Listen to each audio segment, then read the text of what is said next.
So, guys, good news, Anam. I got a mentorship via Instagram. So, he is like an AI researcher from China. I think he's like in New York or somewhere. So, yeah, he's gonna kind of mentor me through a lot of stuff. And yeah, that's the good news.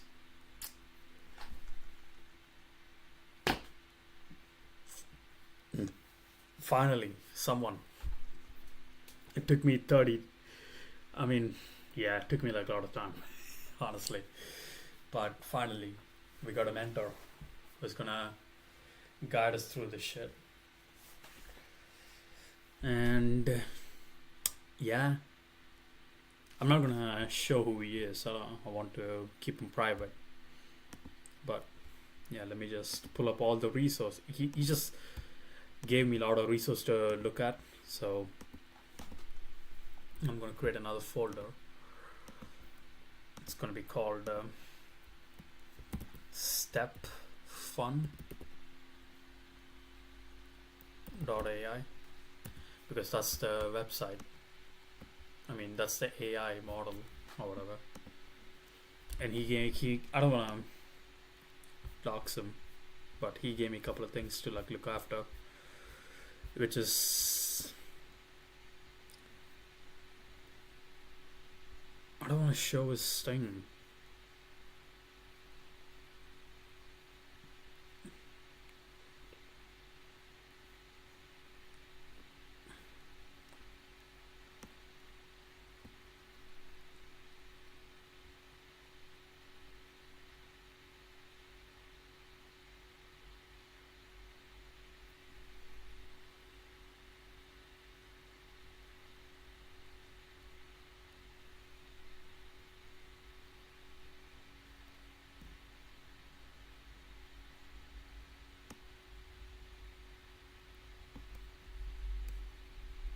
Bro, such a nice guy. Such a nice guy.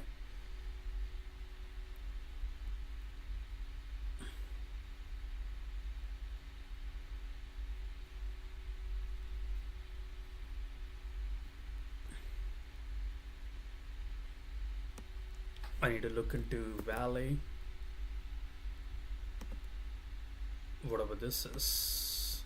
Valet framework. Let me go on YouTube.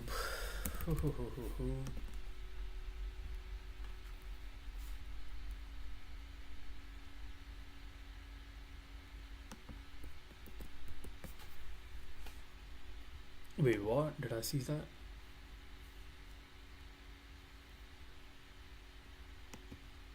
If we apply this to any market, how can you do this as a recent graduate? And do you believe people still need to do their PhDs like you did, or Yeah. that era is over? The fundamental thing you learn a PhD is learning to learn. Like I did a lot of research in my PhD, which doesn't matter today, but I got the ability to like go learn a new topic, dig deep, understand everything, gather my information, consult like whoever's the best expert, which by the way is not needed anymore because you have tools like Perplexity. But let's say you have the ability to ask the right questions, and then you acquire a certain level of subject expertise to go make decisions and like branch out. Yeah, good advice on computer science, bad advice on humanities. The funny thing is, those are the people who will watch videos like this anyway. It is what it is.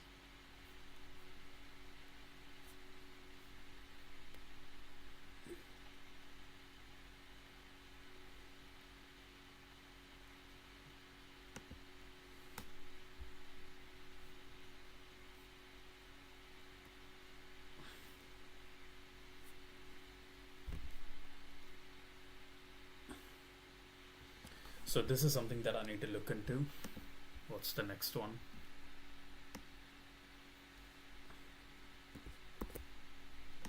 A lot of things to look into. But yeah. It's gonna be a fun one, hopefully. I don't wanna do anything off brand.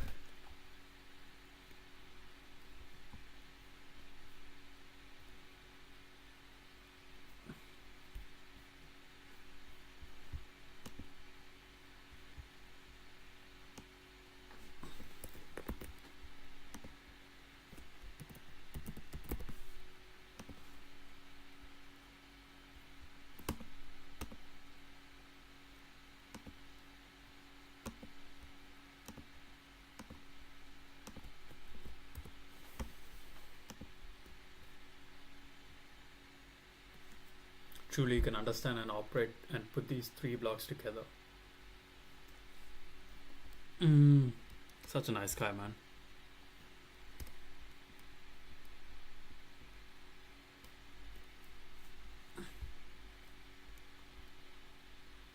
And I need to go into this GitHub. It's called Farsvek. You guys will see it. I need to look into some of the earlier versions to understand the code. This is fundamental for language model and almost very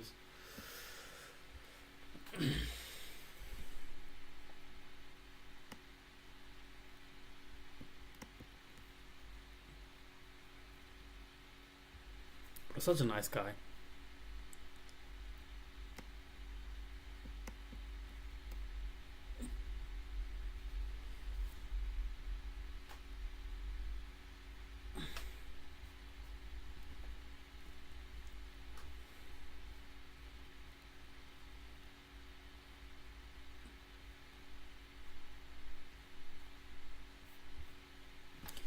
He gave me a direction to go into, and I'm gonna follow it. No questions asked.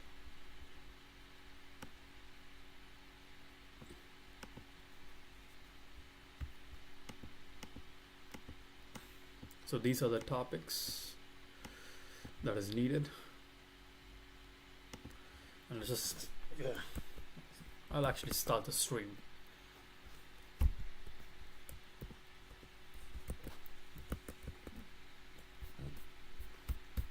So this is the repo that has been given to me to look into.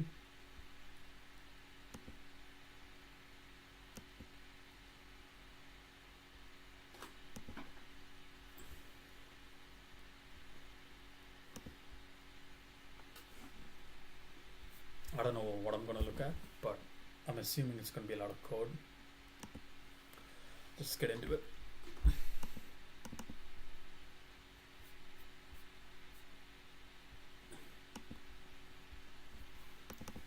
What am I looking at?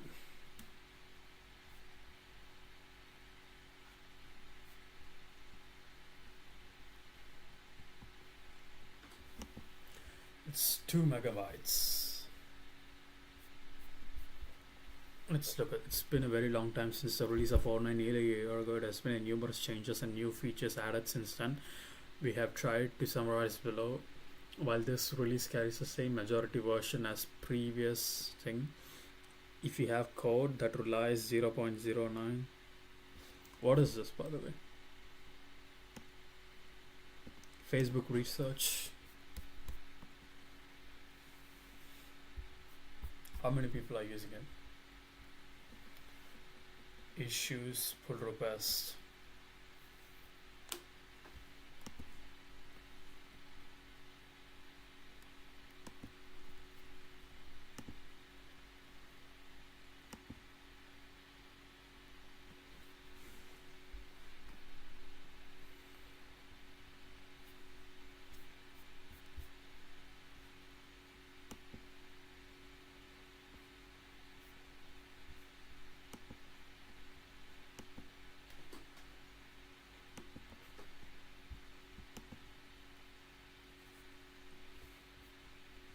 CLA is signed.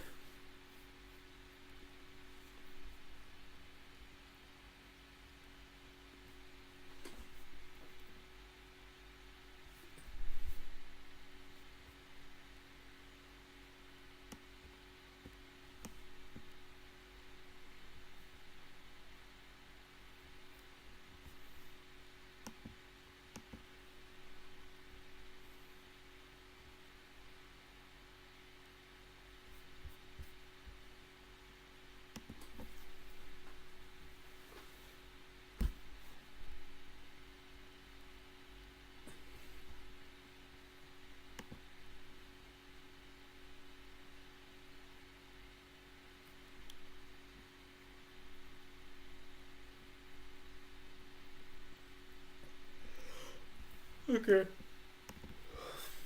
I'm gonna open up my Discord.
Perplexity.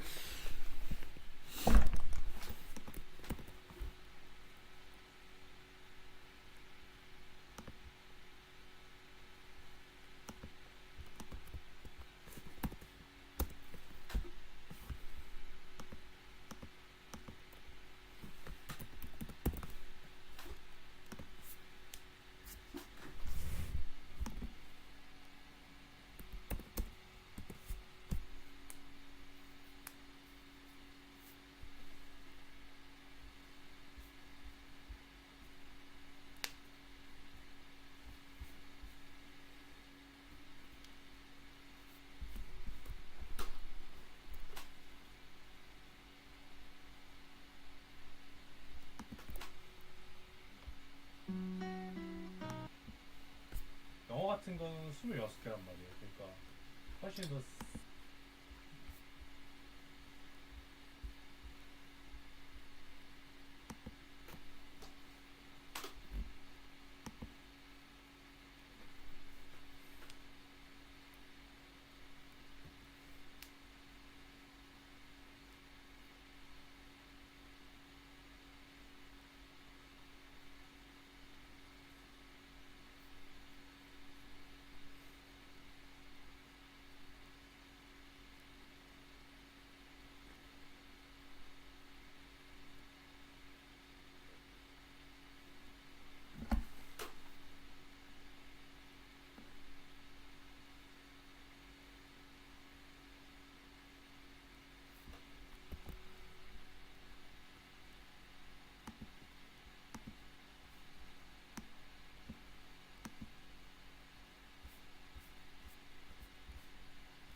Good thing is everything is in Python, so easy to program in.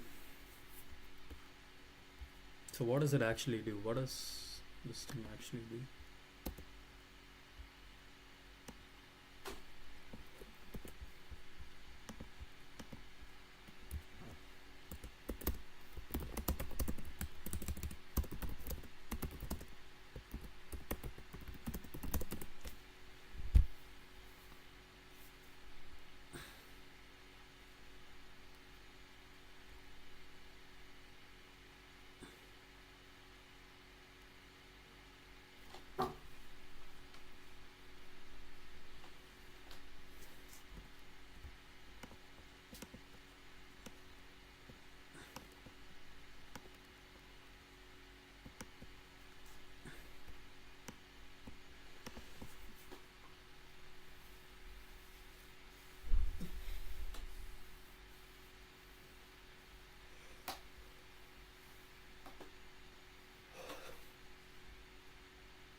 This is good.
Hmm.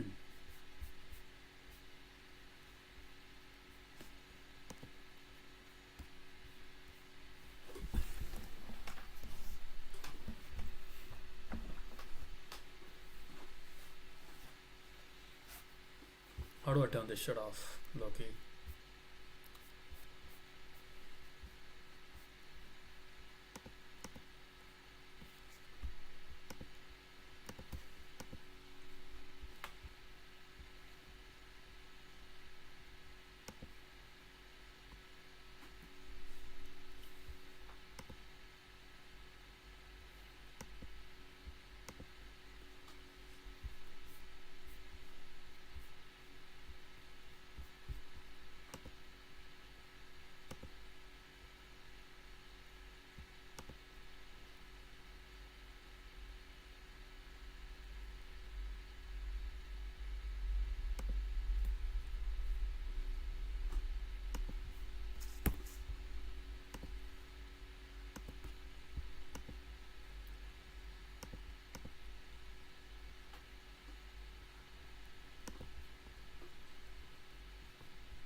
Oh, it's in zip, of course. Of course.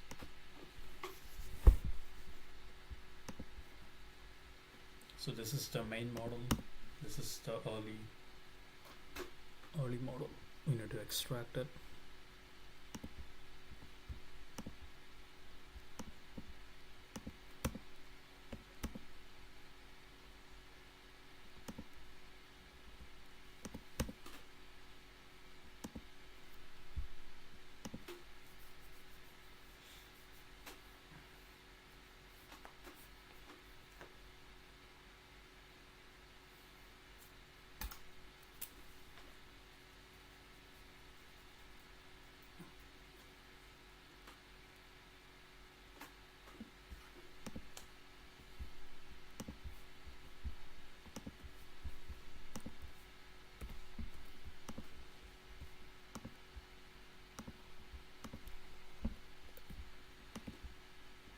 You're gonna do both. First, either.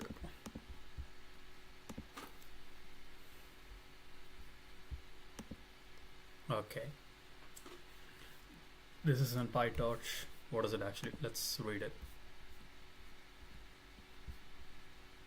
Read me. Okay. I need to take a piss before that.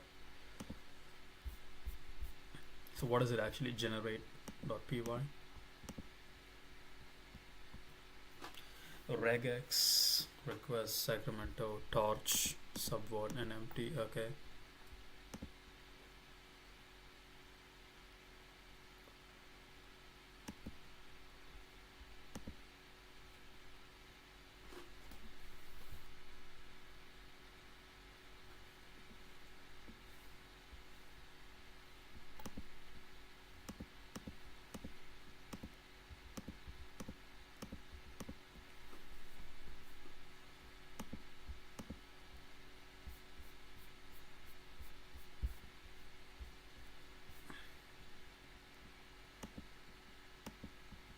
Wow, this is gonna be actually me doing things. Wow. Fuck. What am I looking at? I'm a soy dev. I'm actually a soy dev. Train out task, epoch iteration, subset. Evaluate the model on valuation sets and root on those. So evaluate. Iterate is equal to task or get branch iterator.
So what does this actually do?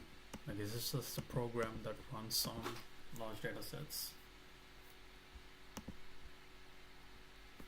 It's like back translation is like back propagation. Language model pay less attention to.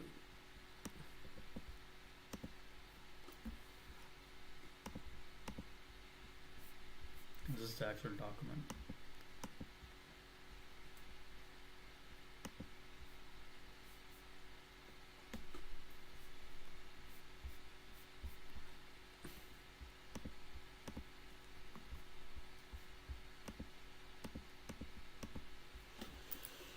I'm gonna look into this. This is gonna be the bulk of what I'm about to do.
Okay, FastSoak is a sequence modeling toolkit that allows researchers and developers to custom model translation, summarize language, modeling other text generation tasks. It provides reference implementation for various sequence to sequence model, convolution neural networks. Is that not CNN not like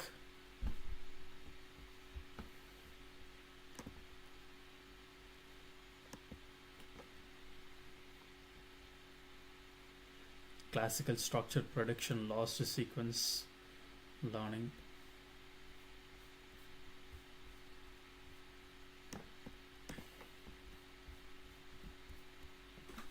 Features multi-GPU distribution training on one machine and across multiple machine, fast generation on both CPU and beam search, diverse beam search. What is beam search?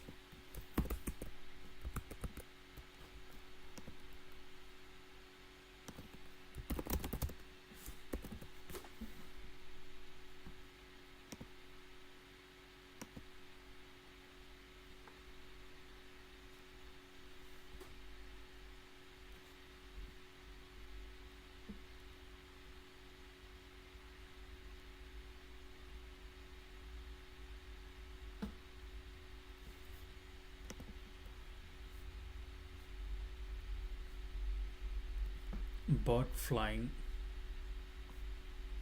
person riding a surf, person on top of a surf,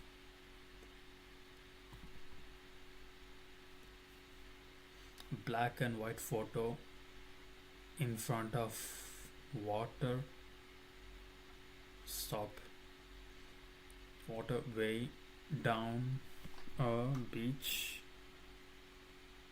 next to the water way or water out. That is like the beam search. It's like an autocomplete, is it? What can you do with an RNN? Lots of things. Imagine that you have a model that predicts the next step of your sequence, for example. you can use that to generate sequences. For example, text, either one word at a time or one character at a time. For that, you take your sequence at time t, you generate the predictions from your RNN, and then you sample from the predicted distribution, meaning you pick one element based on its probability, and feed that sample to the next step and go on. Do this repeatedly. Predict, sample, predict, sample, and you can generate a pretty good sequence of whatever your RNN models. There is a more sophisticated way to do this that gives better results, because just sampling the next prediction every time is very greedy. Instead of just sampling once at each step, you could imagine sampling multiple times. Here you pick O, but also A, for example.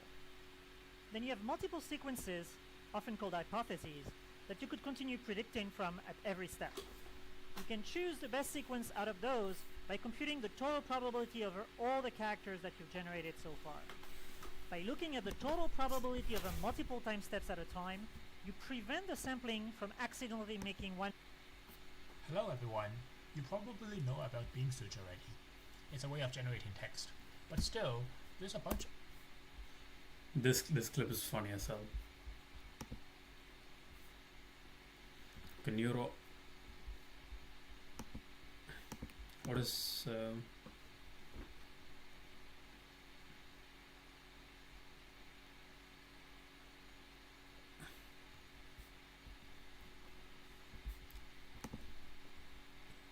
Hi guys, I'm going to talk today about neural audio compression and why we need it, and we will cover a couple of recent papers, how people actually make audio codecs using neural networks.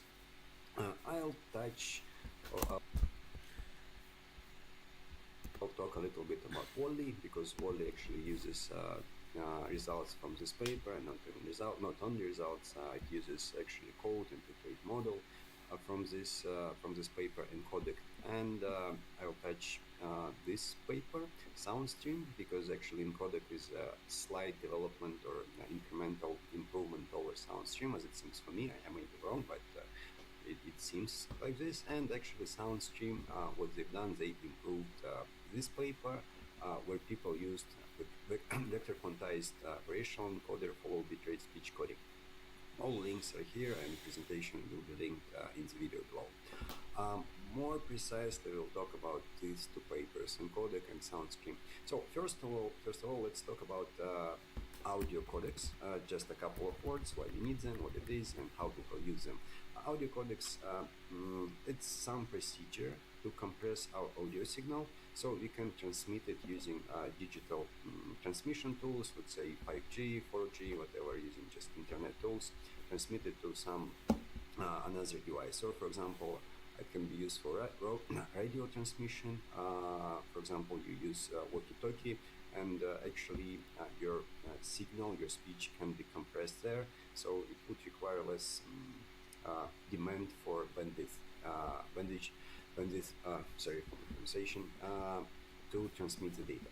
Yeah, basically it's about transmitting the data, compressing and transmitting the data. Once again, about codecs, we have, let's say, two devices. We compress our audio with one device, use low bandwidth to transmit it, and then we decode our signal and restore it as it is. Basically, that's it. That's the main idea. And the more we can compress our audio signal, the better, and the higher quality of recovered signal is also better. That's it. Let's talk about Wally a little bit. Actually, I covered Wally in the previous video. Link will be below as well. So why I talk about Wally? Wally said that this neural codecs actually contain some good semantic information. And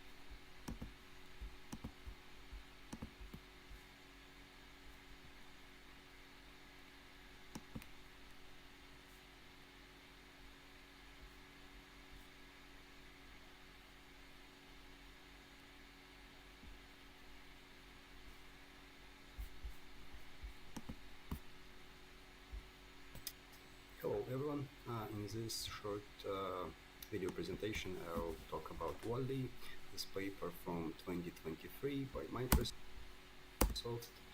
I'll explain what they try to achieve and how they try to achieve or solve this problem. And I'll emphasize why this paper is specifically interesting and stands out compared to other papers. So first of all, what they try to achieve. The main idea of this paper, main target is to generate some speech for an unseen speaker with some given prompt. Let's say we have some phrase given by some speaker, usually from 5 to 10 seconds of audio, and we want to generate some piece of text.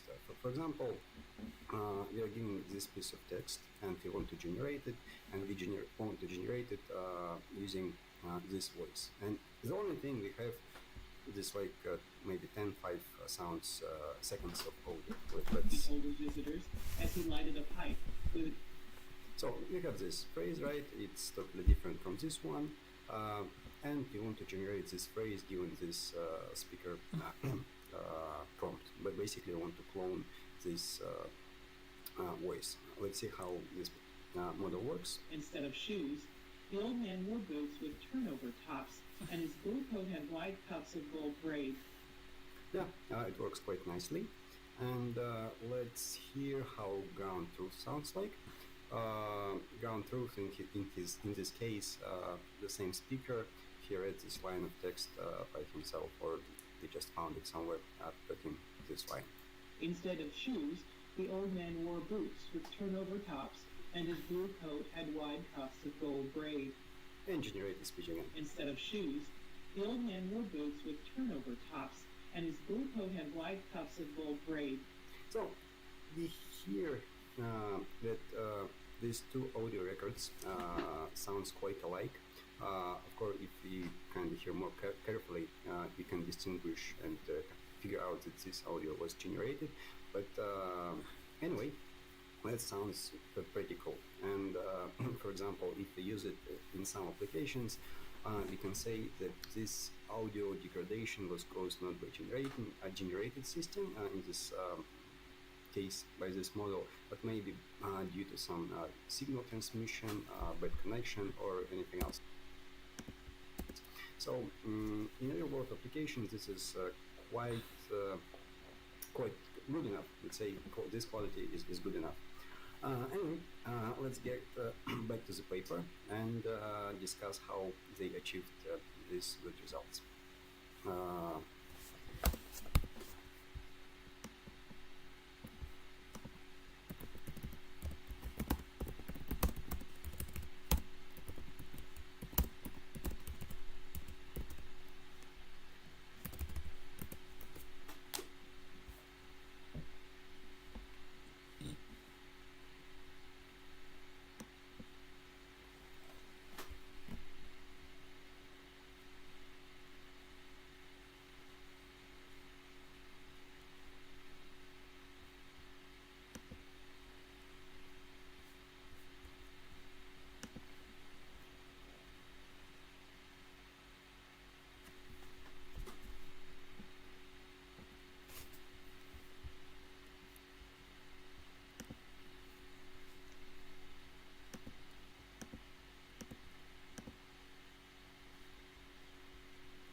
So what we have here, the papers here, actually demo audio records you can find here, following this link we just went through. There are three main points for this paper, three main ideas. The first one, let's use bigger data sets. The second one, audio language models. We are all familiar with different types of language models, and right now it's new type of language models, or you have a new application or new look on language models, audio and language models. Basically, let's combine audio and language models and take all advantages or take all good things which language models can bring or give to us. And neural audio codec. Neural audio codec, it's another model. The idea of this model is to kind of compress our audio signal into some compact representation, so you cannot compress it later for some usage. Let's say we compress this audio, we transmit it somewhere using fewer number of bits or fewer resources, and then we unpack it and we see this and we hear this audio like never happened, fully restored, with almost unnoticeable changes or losses in its performance. So I'm going to focus on architecture. We don't know.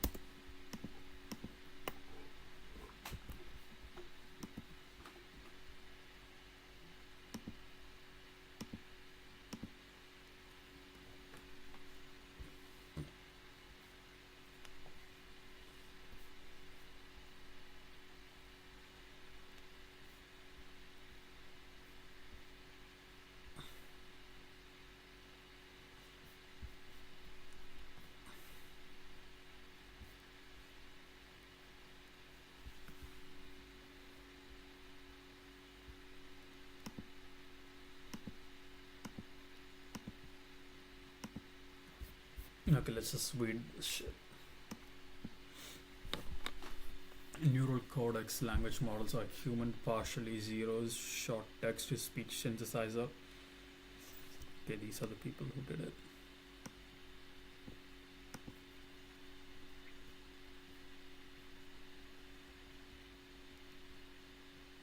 This paper introduced WALL-E 2, the latest advancement in neural codec language models that marks a milestone in zero short text to synthesis (TSS), achieving human partiality for the first time based on the predecessor WALL-E.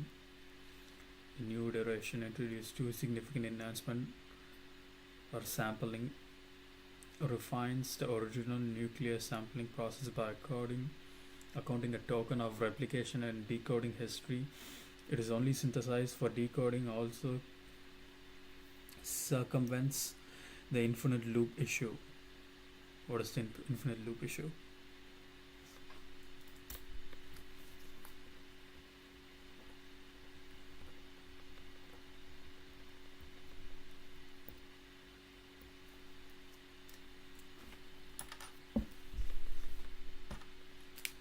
Infinite grouped coding models organizes codex code into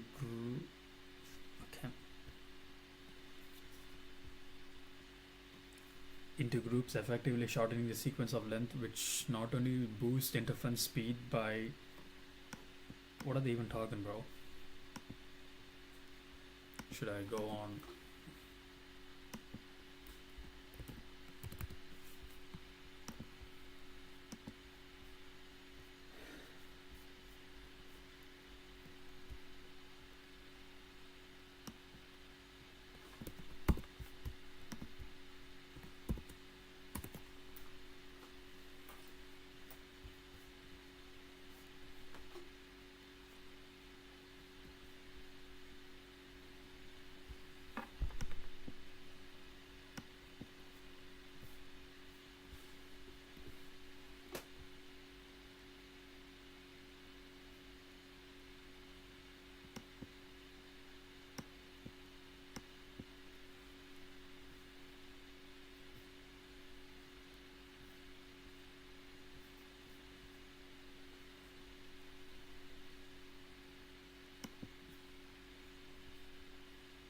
So, what is text-to-speech?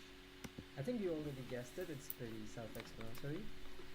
There's a text and the AI model is expected to turn it into a speech. That's why it's also called speech synthesis, or you can see this subject in TTS name, the first letters, of course. So, how to train text-to-speech models from scratch. I'm not talking about fine-tuning, by the way, I'm just talking about training from scratch. So there are three approaches: transformer, diffusion, and generative adversarial networks approach. We will first start with the transformer approach. So, Transformer approach. Is that what he's... Let's see.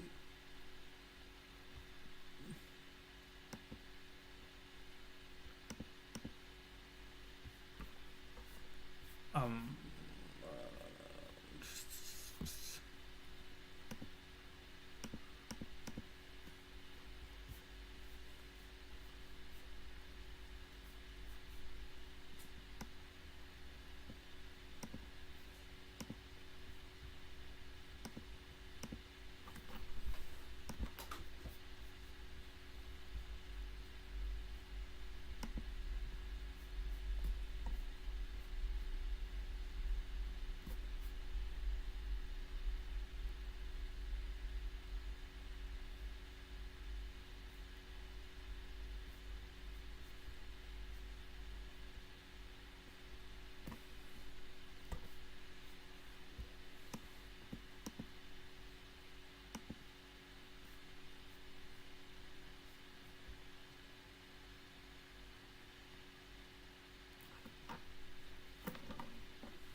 approach. If you don't know what a transformer is, it's okay, don't worry. It's basically a great approach for sequential data. So in our case, it's text-to-speech task, so we require some sequentiality, of course. So transformer would be a appropriate approach, right? For example, in this example, I love playing tennis. To be able to understand the relations between the tokens in this input, you need attention, and attention is in transformers. I would suggest you to read Attention is All You Need paper if you haven't read it before. So what is this MLP for? It's actually just to fix the dimensions to the required size. For example, it's also used in convolutional neural networks, in the last layers of convolutional neural networks. For example, if you have a like 10 classes of data, you need to use MLP with 10 neurons in the very end layer to fix the dimension to 10. That's basically it.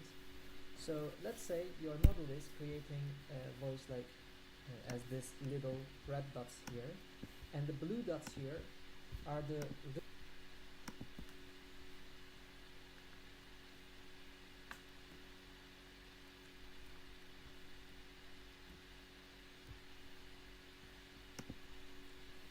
Hello everybody, this is Emirhan. I'm a fresh PhD student in computer science. If you have a hard time understanding AI papers because of the heavy math behind them, I think you have stumbled upon the right video, because in this video series I will try to explain you 4 different math topics to better understand AI. The first one, which is this one, will be in information theory, and I will also explain some other overlapping concepts. In the second one, I will explain optimization, and the third one will be in linear algebra, and the fourth one will be in probability and statistics. And at the end of each video, I'll try to explain the paper using the information I have given in the video. So yeah, let's start.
I can do it. Easy, man.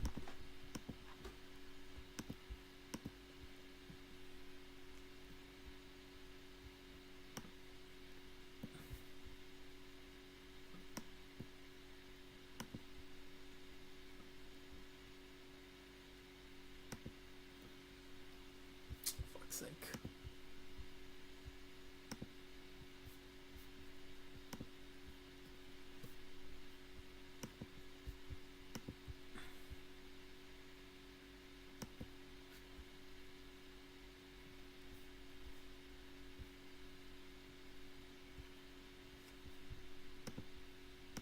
Or a reach out to me.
input data, right? So there's obviously an error. So you need to backpropagate it with the like red arrows I shown here. You're like updating the weights of both MLP and the transformer. Okay. So when you do it with enough data, with enough iterations or epochs, you will be able to synthesize the noise. So yeah, diffusion approach. Actually, you might be wondering because diffusion is mostly used in image generation, but it's also used in speech generation. And the main idea behind image generation is pretty similar to this. And you're just putting some noise into the image, and you're learning how to extract that noise to have the image back again, okay? And the unit is extracting the noise. Here it's similar. You're having a like speech wave, and you're learning, not learning, you're just putting some noise into that speech, and then with UNet, you're learning how to extract that noise from the like speech wave. Okay, then you're just predicting the noise in this case, right? Because you're extracting the noise.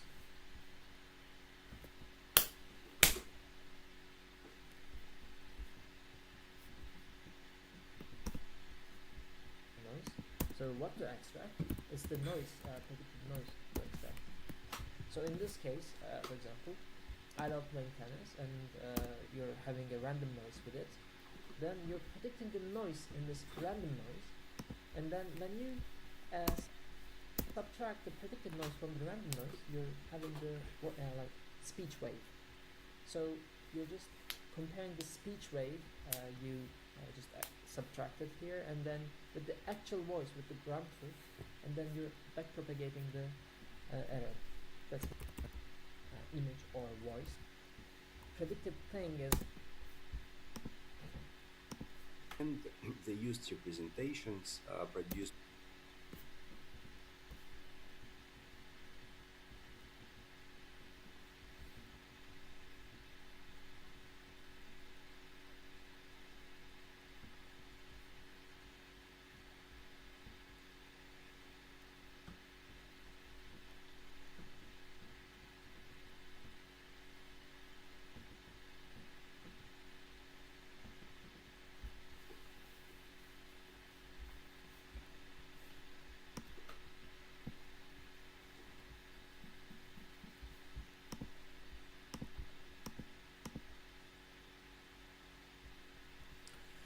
Low-key, this is my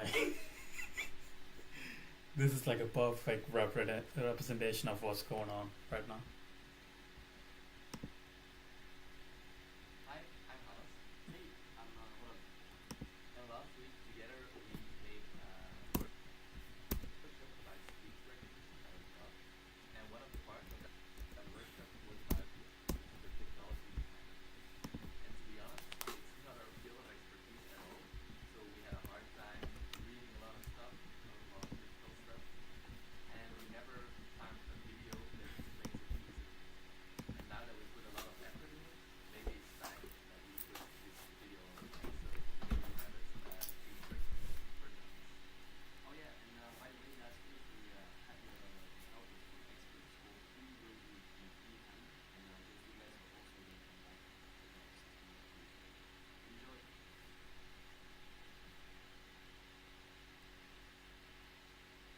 Alright, so it all starts with us using making sound, noise, and visual impact.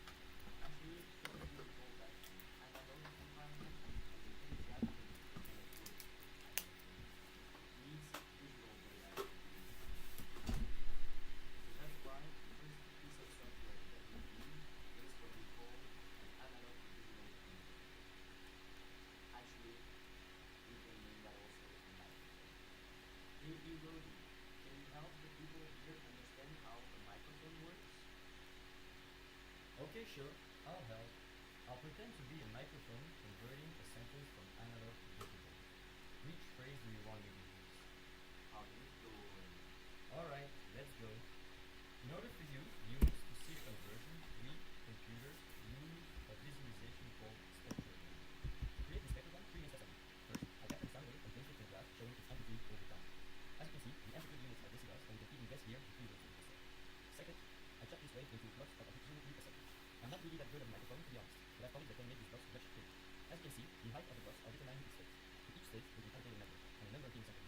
successfully converted the sound from analog to digital. 2 steps down, 1 more bit.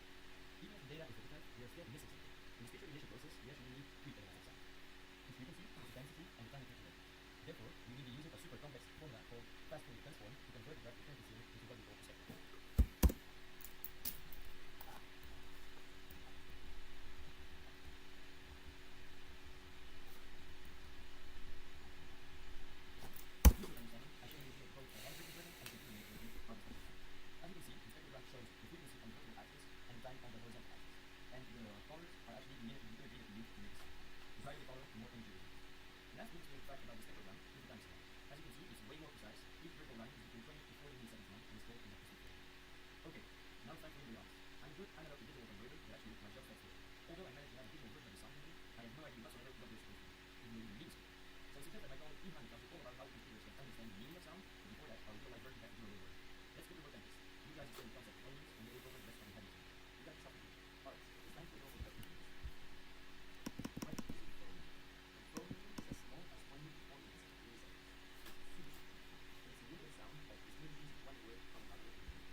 Phononym, phenonym.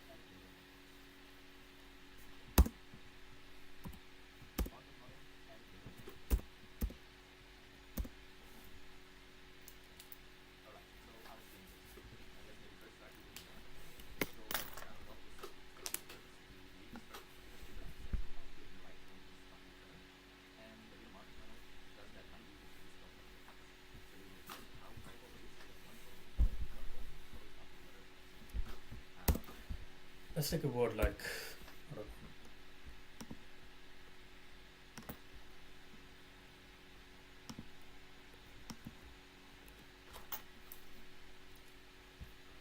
let's take a word like, fuck, knee. The probable, you wouldn't have I, the probability is like pretty low. Ni, knee, night, knee, nil, that's a probability. Pretty low though. Night is like the highest one. This, the probability of this, I mean, we all know what comes now, right? Probably it's like pretty certain. It's like 100%.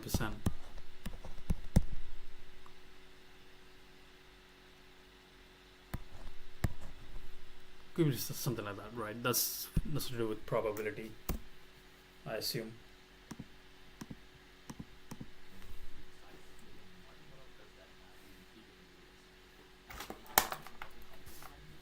Okay, sure, I'll help.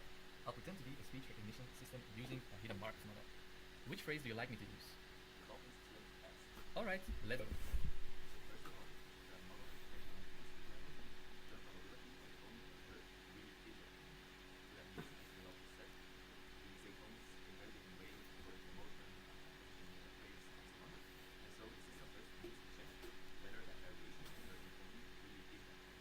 Okay, so the first utterance I recorded in the phrase of Hannes was statistically seen. Hannes could have said or the. But most likely, most probably, it was a the. So let's take that one. So once the software has reached a decent probability, it will most likely set the every time for this section. In the second layer, the grammatical model will actually check whether the phonics actually occurred in this probable case. So maybe an example in English, if you have the sound test, and it's most likely that a vowel will follow, for example, and it's less likely or you will not possible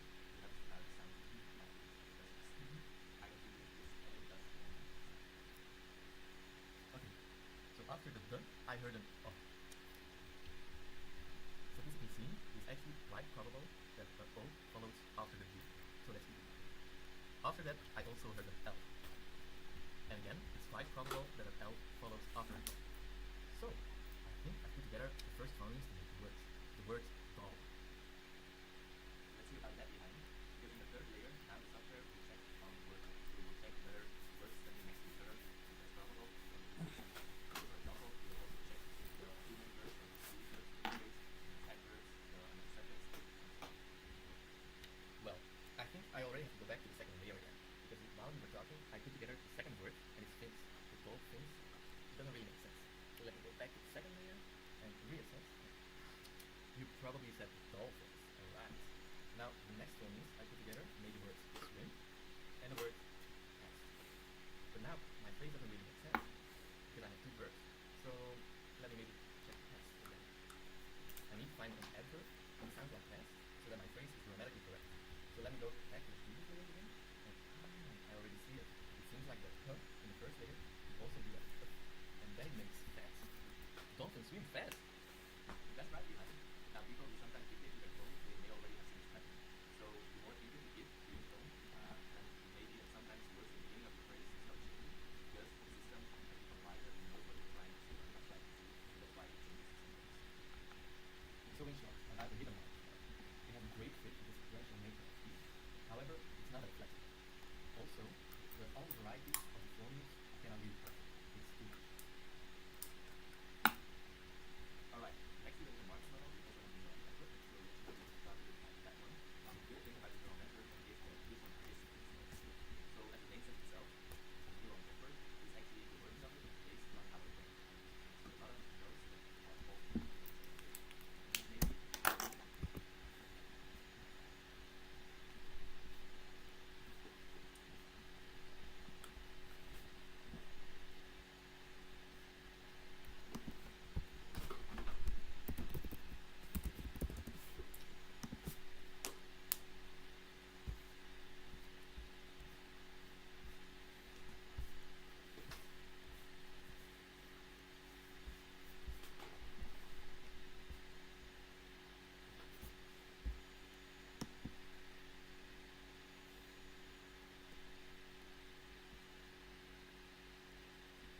Okay, so in this set of slides, we're going to talk about hidden Markov model. This is a different model. Now you might be wondering what's the connection with neural networks that we've been talking about. So the idea is that everything we've talked about so far assumes that the data is independent. So whenever you do classification or regression with respect to one data point, it's going to be done independently of the next data point and so on. But now there are lots of applications where the data is really coming from a sequence, and then the prediction that you made for one data point is actually correlated with the prediction for the next data point. So a classic example would be in speech recognition. So you've got a new signal. When you're trying to recognize a phoneme or a word, well, it's correlated with the next phoneme or the next word. So if you know one of the two, then it helps you disambiguate where the next one might be. And now these correlations are actually very useful, so we can improve a lot the accuracy by exploiting them. But then for this, we need a new kind of model. And then so hidden Markov model is essentially one simple type of model that can exploit these types of correlation. And then we're going to see later on that the generalization of those hidden Markov models corresponds to a recurrent neural network that can also deal with sequence data and also can propagate information between the different points of it.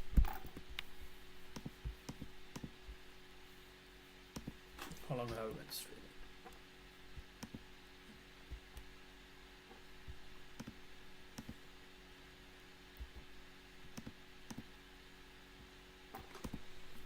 Yeah, that's the, let me like do some mentally easy task before calling it a day.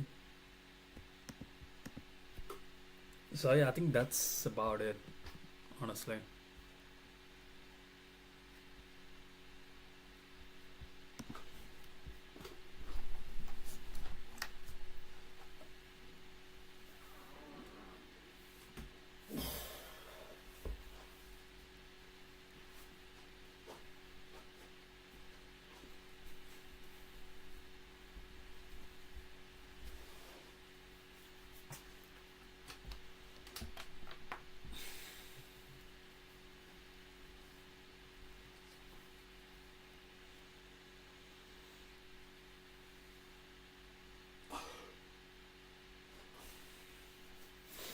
let me like watch a video on statistics.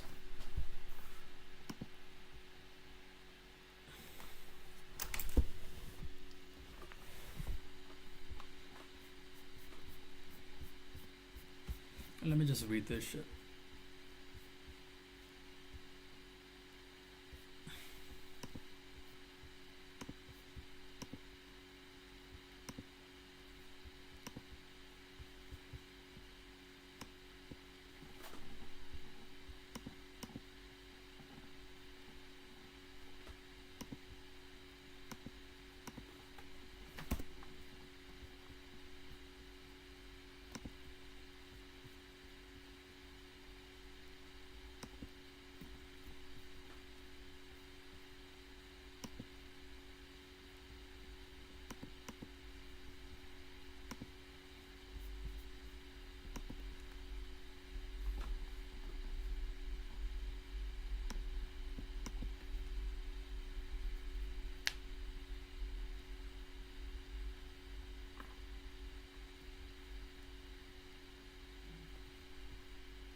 I'm gonna get into AI research. I don't give a fuck what anyone says. Can I get into AI research?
Need a new efficient.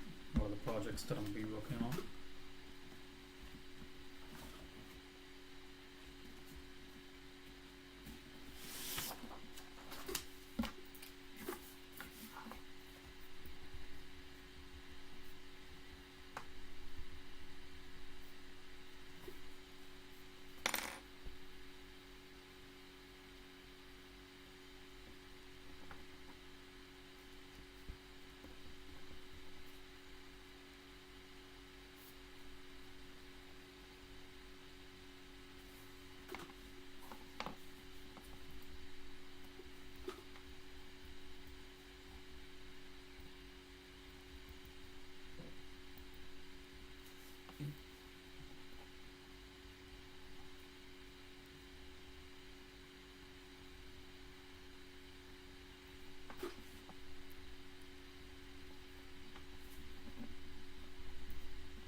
Okay, let's just end it with me reading this entire thing.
okay, people exist, and I need to look up to them, not anyone else.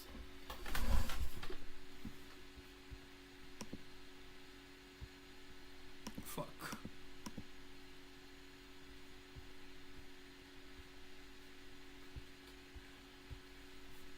Bro, it's a long ass paper. Fuck now.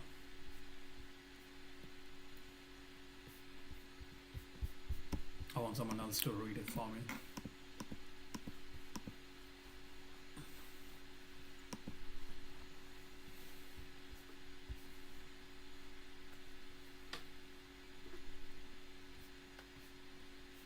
I need to watch this entire video.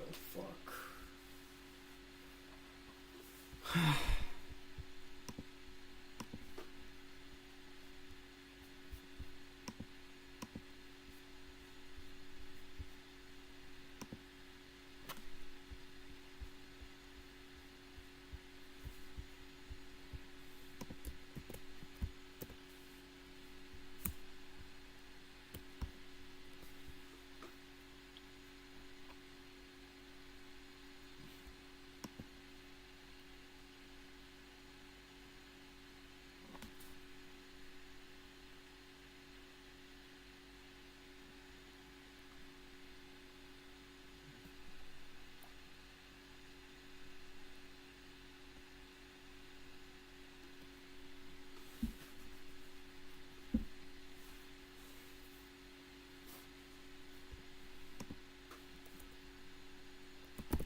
One, two, 3, 4, 5, 6, 7, 8, 9, 10, 11, 12 projects.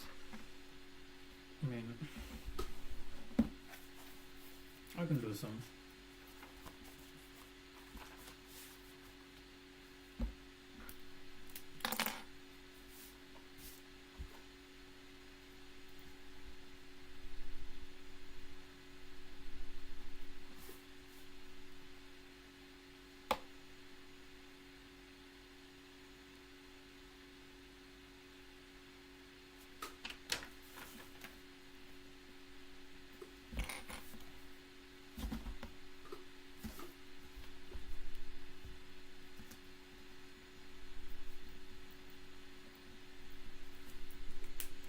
Yeah, these are the main projects that I'm working on.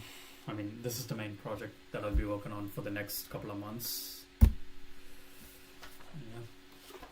this is going here.